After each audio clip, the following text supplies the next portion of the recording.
Welcome to the Courage Barbell Unlimited podcast with your host, legendary powerlifter and strength athlete, Chad Ikes.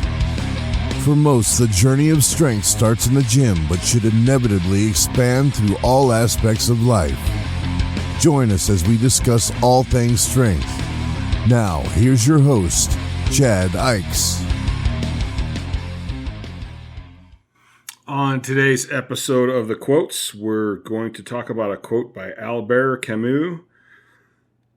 And it's one that's a little close to my heart, saying. The quote being, "But in the end, one needs more courage to live than to kill themselves." Actually, I think the quote was kill himself, but same difference. This is an interesting quote to me because I do think there's a difference between like just some regular, normal human depression and then like some serious clinical depression. But in the end, I totally agree with this quote. In the end, it's it. Do you have the courage to live? Do you have the courage to fight? If you're dealing with like the daily ups and downs of normal life, I think it's one thing. Do you have that courage to go, listen, I need to change this. I need to make this better. Because we can always change life. We get these feelings of like we're backed in a corner, like we don't have a choice. We always have a choice. Even if you're backed in a corner, you got a choice to fight. I mean, there's been plenty of times in my life where I was overwhelmed, man. I felt like I was drowning, like in debt or emotionally or physically. But you got to keep fighting, and you got to go, how can I make this better? Like I need to do something different and change my focus, and I need to figure out how to make this better. Now, when you're in this clinical depression, which is where I always tell people, if you're in that clinical bad, like serious spot, man, get some help. Like, don't be afraid to go on some meds. Don't be afraid to like check into a place. Don't be afraid to call a number. Don't be afraid to call a friend. Like, call anybody, because that clinical depression is kind of a different ballgame. I mean, the point is still the same. You still have to find the courage to go on, because it's a waste. To just kill yourself is a waste. Because you never know what you could do in this life. You never know what you could find. You never know who you could meet. You never know the impact you could have on someone else. But when you're in that place and it's clinical, and it's a little different for everybody, there's this darkness that takes over, and for me, it takes away everything that's good, and all you can see, no matter where you look, is dark and negativity, and it's really overwhelming. But at the same time, you got to remember, for most of us, it's like, wait a minute, I've been here before and I got better. I can do it again. Or you have that point where, you got to have the courage at that point to look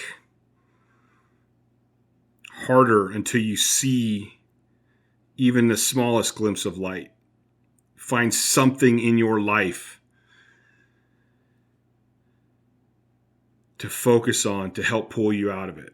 It doesn't need to be the biggest thing in the world at that point. You just need something. And then once you start climbing out of it, that's when you start going, hey, listen, no, here's why I'm doing this. And you can see more and more and more, and you keep forcing more and more of that positivity in your life.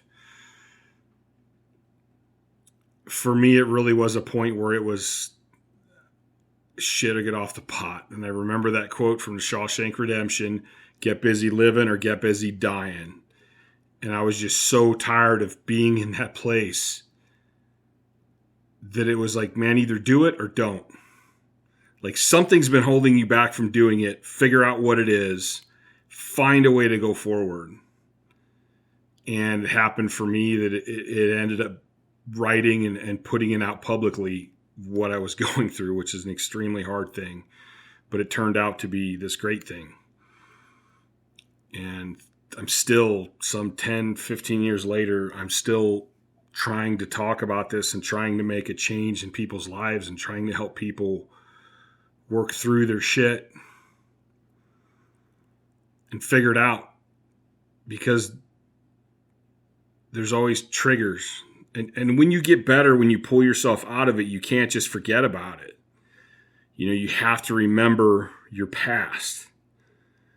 And you have to think about your past, good and bad, so that you don't keep reenacting it. And if you spend the time thinking about it, then you start going, wait a minute, what were my triggers? Like, what caused this? What things can I look out for in the future to go, hey, I'm going in the wrong direction. I need to change this path. And then what are those things you can do to help get you back on track? A lot of my issues are tied around my sleep. So I know when I start noticing these triggers, I got to put some things on the back burner, and I got to move my priority list around and go, sleep is now my main priority. And if that means trying to be in bed 12 hours on a Saturday, then that's what I got to do. Like, there's no going out and doing things that I like to do. I need to get sleep. And that being the case, I'm going to go a little bit off track here, because there's one thing I've noticed lately. I notice a lot of people in the strength world that they start lifting and training because it helps with their depression. But after a point, they've gotten so strong and they're training so much that now they're actually creating and pushing themselves into depressive states. But they're convinced that they have to train to deal with it. And what they're doing is they're just digging themselves deeper and deeper and deeper, when they need to go, hey, I need to back off of training. And I know this because I did this and because I've seen it so many times in other people. The people that listen to me are able to pull back and get better. The people that won't listen to me either delay how long they're in depression, or they push themselves too far. And it just gets worse. So I just wanted to mention that really quick, that sometimes what helps us can later cause it or make it worse. So we need to be aware of that too, which is also an issue for me when the things start coming and my little black demons start coming back. I will back off training too. The thing is, the reason it's happening for me is my body's just so overdone. It can't keep up. And I need to give it rest to let it heal. And that will help me not bury myself into depression. So, but in the end, life's hard, man. Life is hard. There's a lot of different things that can happen. One day can be amazing and the next day can be horrible. And that's life, and that's okay. But we've got to have the courage to enjoy the good times, because sometimes that's hard too. You may want to prepare, and you may want to, which is a good thing too. But some people won't enjoy it because they're waiting for the next crash. And you got to have the courage to enjoy that and go, listen, things are going good. It's smooth. It's okay for me to relax a little bit. It's okay for me to recoup. And then get back to making sure I know what's going on and learning my body and all that other stuff, so that when the next failure comes, I'm stronger than I was last time.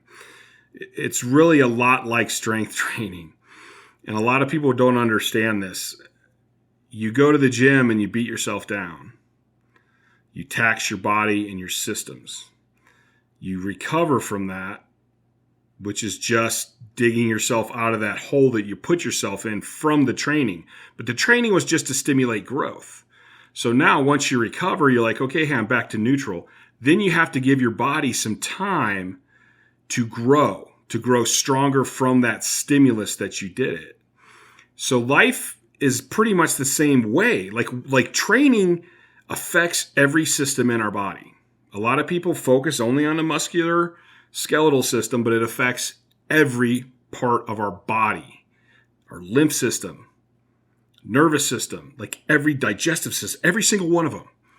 Life's the same way because stress, physical or mental, affects the body in very similar ways. And mental stress can break down a body just as much as physical stress. Like I said, the stress affects every system in the body. So mental stress affects the skeletal muscular system. So life is no different than training. The tough times, the hard times, the shit that we go through, that's the training. So we need to get out of that. We need to go, okay, that's enough of this shit. Like, I need to recover. And so we need to take the time to let the body recover. Then we need to let the body adjust and grow so that when we have another stressor, we're stronger. And so every stress we go through, if we let ourselves recover and grow, we get stronger and stronger and stronger. And as we get older, and I'm sure a lot of you have seen this, where some older people, man, the stress comes and they're just, and water off a duck's back. They blow right through it, no problem, get back to the good times. That's the way we all need to be. And we need to go through these stresses in order to get to that point. But in order to do that, we have to actually be conscious of it.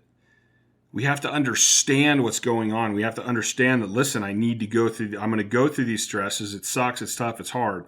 But I got to find the courage to keep moving on. I have to find the courage to get busy living.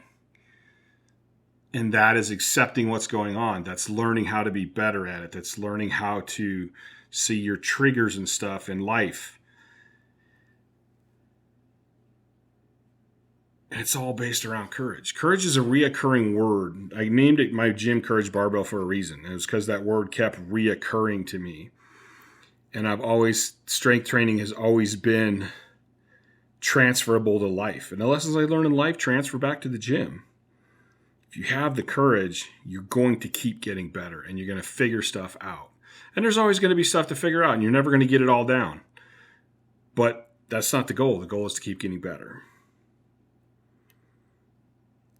Thank you guys for listening. Please check out Chad Ikes, my Instagram account. Check out Courage Barbell YouTube channel, couragebarbell.com.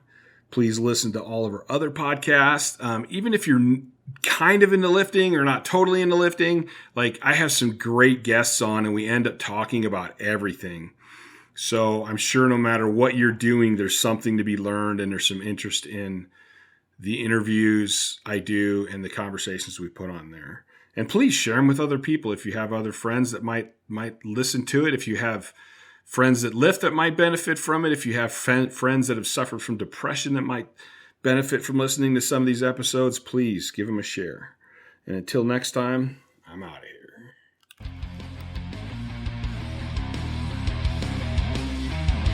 Thanks for listening to the Courage Barbell Unlimited podcast. For more information, please visit couragebarbell.com. Until next time.